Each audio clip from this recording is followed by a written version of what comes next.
আসসালামু আলাইকুম, welcome back. So আমরা যেটা বলতেছিলাম যে উইথের ভ্যালু যদি এটা অনেকটা রেসপন্সিভ হয় নাই, আমরা যখন পিক্সেল দিয়ে ইউনিটগুলো মেজার করে দিছি।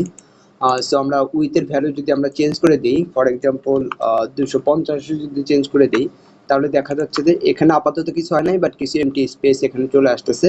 এবং আরও যদি বাড়াইতে থাকি আমরা, ফর এক্সাম্পল 270, সেক্ষেত্রেও কিছু হয় নাই। হ্যাঁ, আমি হয়তো 290 করে দিই। সো এই ক্ষেত্রে আসলে আমাদের রোতে আর একটা এলিমেন্ট চলে আসছে। সো এই ঘটনা ঘটতে পারে, বাট অ্যাটলিস্ট এই লেআউটের জন্য, ক্যালকুলেটর লেআউটের জন্য এইটা আসলে এক্সপেক্টেড না। সো কিছু কিছু সময় আমাদের উইথ অবশ্যই চেঞ্জ করা লাগতে পারে, বাট এইরকম ডিজাইন আমাদের এক্সপেক্টেড আমরা চিন্তা করতেছি না। সো আজকে দেখি আসলে অন্য কোন ওয়ে আছে যেটার মাধ্যমে এটা সলভ করতে পারি। সো এটাই আমাদের এখন টার্গেট। ফার্স্ট থিং ফার্স্ট, আমরা একটু ফিগার আউট করি যে কেন প্রবলেমটা হইতেছে। এর কারণটা হচ্ছে যে এইখানে যে 220 পিক্সেল, এইটা কিন্তু এক্স্যাক্টলি এইটার ইকুয়াল। সো আমরা যখন এখানে চেঞ্জ করে দিচ্ছি, চেঞ্জটা এখানে রিফ্লেক্ট হইতেছে না, অর্থাৎ এখানেও 220 পিক্সেল চেঞ্জ করে দিলে হয়তো আমাদের ঠিকঠাক মতো ডিজাইনটা চলে আসতো। সো যে ব্যাপারটা যে আমরা চাইলে এখানে একটা ভেরিয়েবল ইন্ট্রোডিউস করতে পারি, ভেরিয়েবল ইন্ট্রোডিউস করে দুইটার সেম ভাবে আপডেট করে দিতে পারি, বাট সেটা আসলে ট্রাবলসাম, সেটাও আমরা করতে চাইতেছি না। সো এখানে প্রবলেম হচ্ছে যে পিক্সেল ইউনিট, আমরা আজকে বেসিক্যালি ইউনিটের ব্যাপারে একটু শিখবো। আমরা পার্সেন্টেজ আগেও বলে আসছি, আজকে এটার একটা অ্যাপ্লিকেশন এখানে দেখবো। সো পিক্সেলের যে ইউনিট, এটা খুবই স্ট্যাটিক, এটা অন্যের সাথে কোনো প্রকারের রিলেশন হয় না। সো এটা স্ট্যাটিক ভাবে চেঞ্জ হয়। সো আমরা আজকে একটা মানে আমরা তো আগেই দেখে আসছি যে পার্সেন্টেজ উইথ নিয়ে আমরা কাজ করতে পারি। পার্সেন্টেজ উইথ নিয়ে কাজ করলে বা পার্সেন্টেজ ইউনিট নিয়ে কাজ করলে এটা আসলে প্যারেন্টের সাপেক্ষে চেঞ্জ হয়ে যায়। সো আমরা এটাই অ্যাপ্লাই করে দেখবো আজকে। তো প্রথমে আমাদের একটু ডিস্ট্রিবিউট করতে হবে যে আমরা আসলে কিভাবে পার্সেন্টেজটা দিতে চাইতেছি। ফর এক্সাম্পল আমরা তো দেখে আসছি যে এখান থেকে এইটুকু হচ্ছে 220 পিক্সেল, আমাদের এখন আসলে ওইভাবে চিন্তা না করলেও চলবে।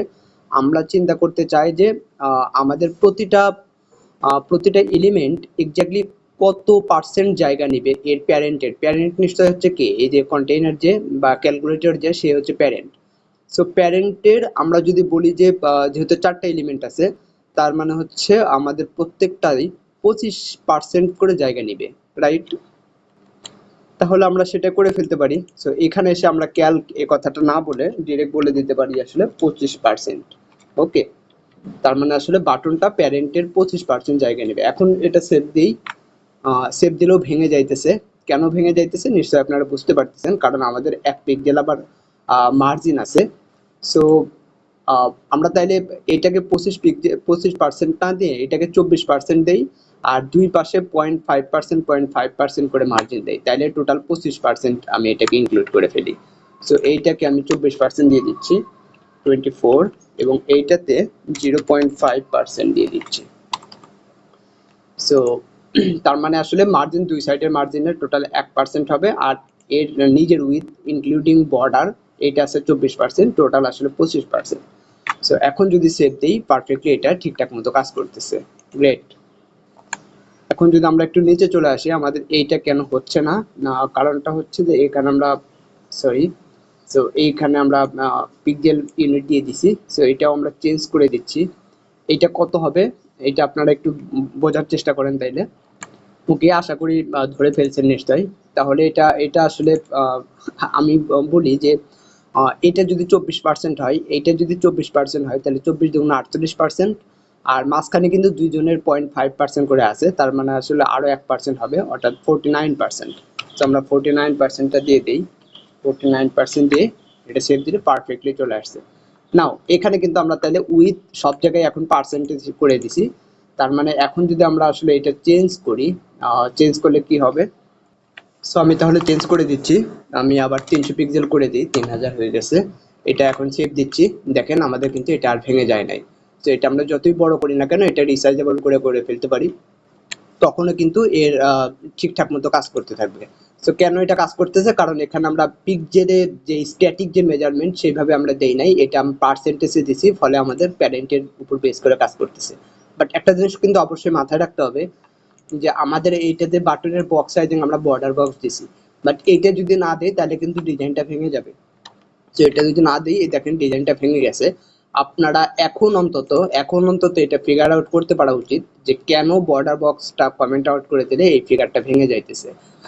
সো এটা আপনাদেরকে আসলে টাস্ক দিয়ে রাখতেছি। সো আপনারা এটা সলভ করবেন বসে বসে।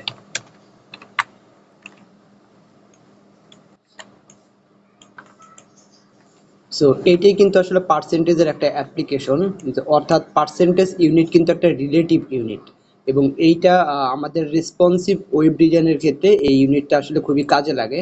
আমাদের আরও কিছু রিলেটিভ ইউনিট আছে, সেগুলো নিয়ে আমরা কথা বলবো খুব শীঘ্রই। তার আগে আমরা একটু রেসপন্সিভনেস নিয়ে আরও একটু বিস্তারিত জানতে চাই যে আসলে ওয়েব ডেভেলপমেন্টে রেসপন্সিভ বলতে মানে আরও কোনো বিশাল মিনিং আছে কিনা। সো সেইটা নিয়ে আমরা একটু কথা বলবো। সো দেখা হচ্ছে পরের লেকচারে। Thank you.